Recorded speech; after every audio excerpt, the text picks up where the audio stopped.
country, individually or collectively, is really up for socialism? Well, Guatemala elected a socialist president and it was crushed by America. Okay. It was crushed by Guatemalans, no. Same thing happened in Chile. So other countries, the Congo, the Ghana, loads of places across Africa, and these communist socialist governments were crushed by American and British involvement. So it's hard for us to know whether socialism would have thrived because it was so suppressed. An ideology that is meant to be beneficial to the people, it should have within its infrastructure the way and the means to protect its interests. So that ideology should be equally, if not more powerful than capitalistic ideologies of America or other states.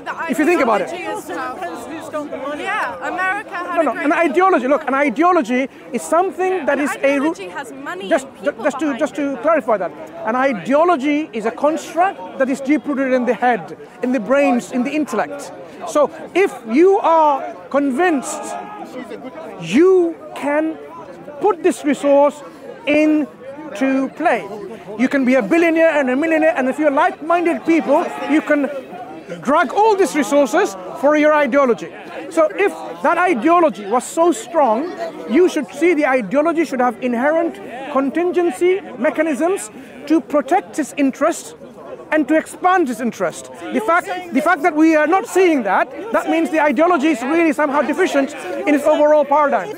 Ideology is good enough, then it will survive and spread. No, what I'm saying is, if an ideology is such a convincing ideology, like you give an example of, the socialist ideologies based on consequentialism and so on, where this is how people can thrive and people can develop and improve and so progress.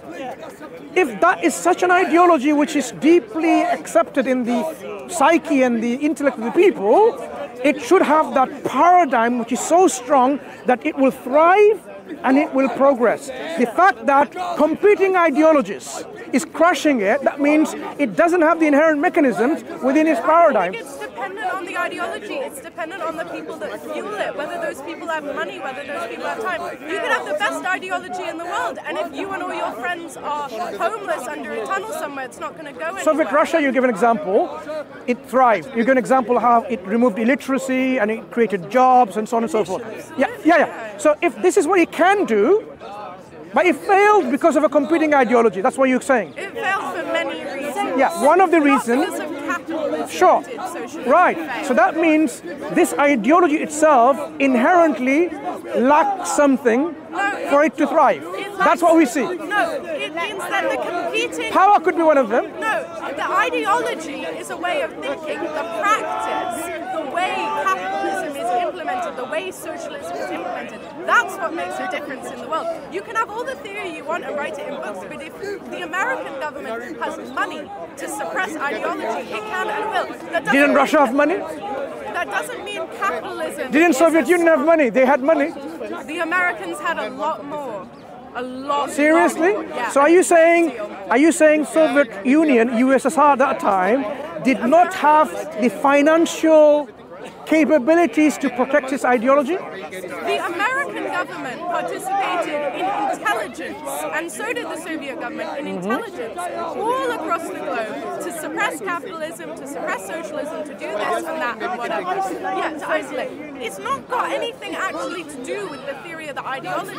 It's the way that people take it into practice. I could say I have a capitalist ideology and then go do socialist stuff. That doesn't mean I'm a capitalist. To give you a counterexample, Islam is an ideology as well as a religion. That ideology is thriving even with the competing ideologies, political ideologies of capitalism, socialism, or atheism. It's thriving and it's going full scale. Now, there are many places in which it does not thrive. I'm saying, look at it globally. In a global scale, Islamic belief system is such that it is rebutting. No, I'm talking about ideology that is thriving even against competing ideologies of capitalism, socialism, atheism, or any other ism. Wouldn't Islam be the biggest religion in the world then? Wouldn't it be in control of all the governments? It's not. No.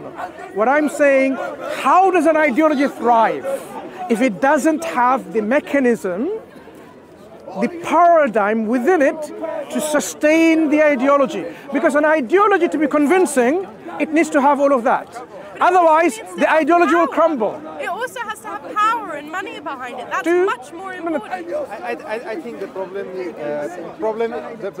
here is that we are only concentrating our discussion on the external effects, but something to be grounded in some place, we have to see whether the ideology or something is already compatible, or it fits within the psychological grounding, natural psychological grounding of human being. Otherwise, it will not thrive.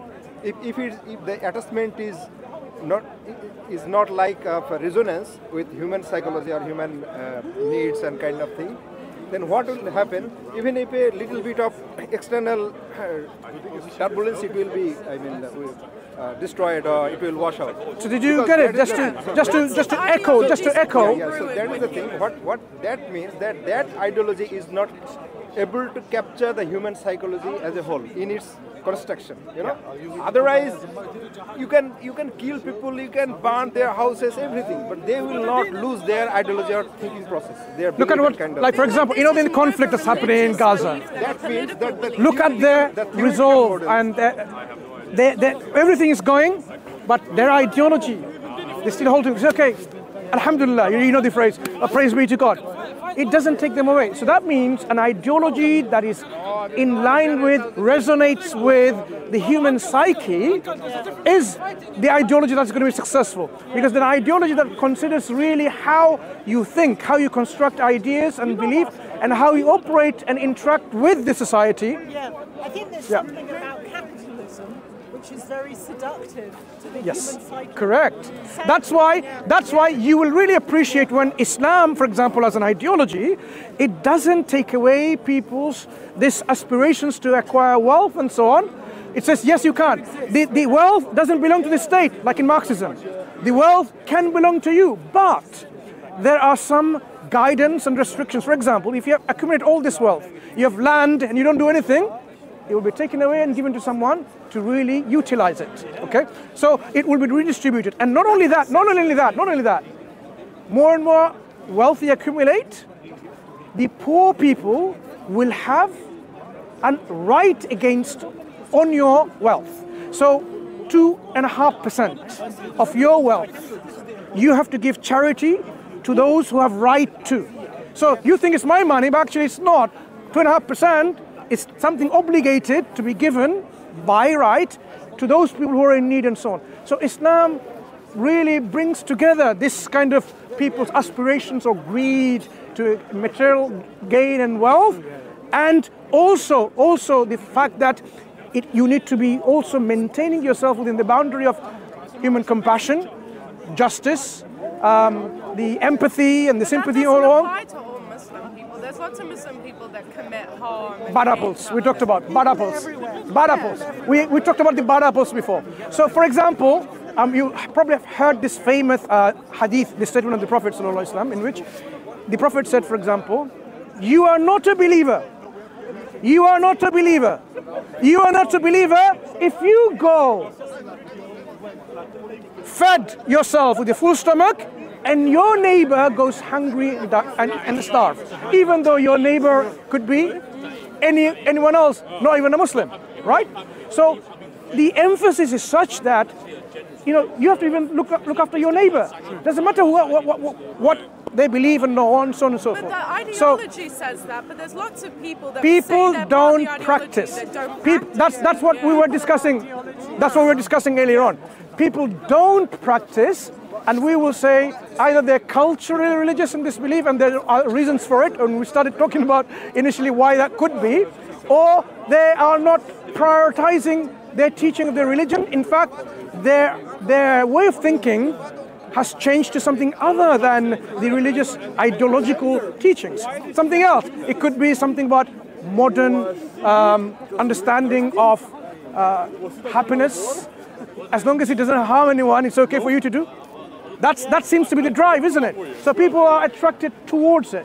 But we're saying no, just because, it makes you happy. I mean, just because you found someone's wallet with all these credit cards, and this poor guy left the PIN numbers as well, right, in the wallet because they can't remember. And you go there and withdraw all their cash. In some systems, that will make you happy. Wow, it's like winning a lottery. Yeah. But in Islam, look at the ideological difference. Every single penny or dollar, every single pence or cent, you'll have to account for in the day of judgment if you took that, because it's not your money. So the greed is there, but the mechanism is there to really develop human beings into human beings of responsibility rather than greed. There's lots of ideologies that say you shouldn't take someone's lost wallet. I mean, the ethicist Kant would say that.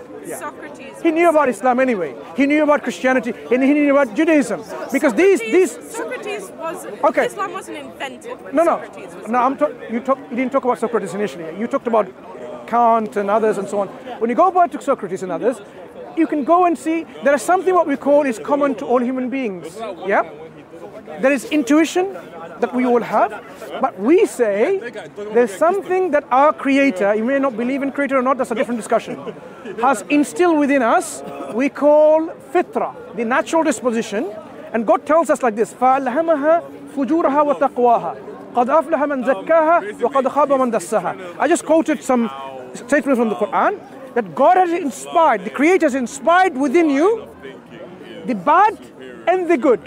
Whoever does good thing are the ones successful. Whoever have purified their soul, they are the ones successful, and whoever has corrupted it, they are the ones that are loser. That means we already have within us, instilled inherently within our psyche, within our makeup, that something is not good, like murder, like rape. That's just what the existentialists say, like Albert Camus or Jean-Paul Sartre. Yeah. Lots of ideologies. Yeah, where did it come from?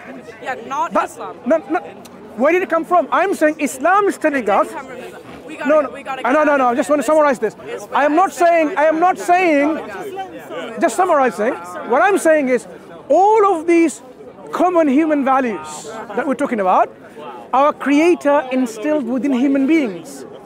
The messengers and the prophets that comes, they rejuvenate, they re-spark and bring you to remembrance these values that God has sent within you. Otherwise, people will run like animals. Everyone believes that. Lots of people believe that. Islam is unique in a sense. It's not unique. If you want to discuss, another time. Pleasure speaking to you. You take care.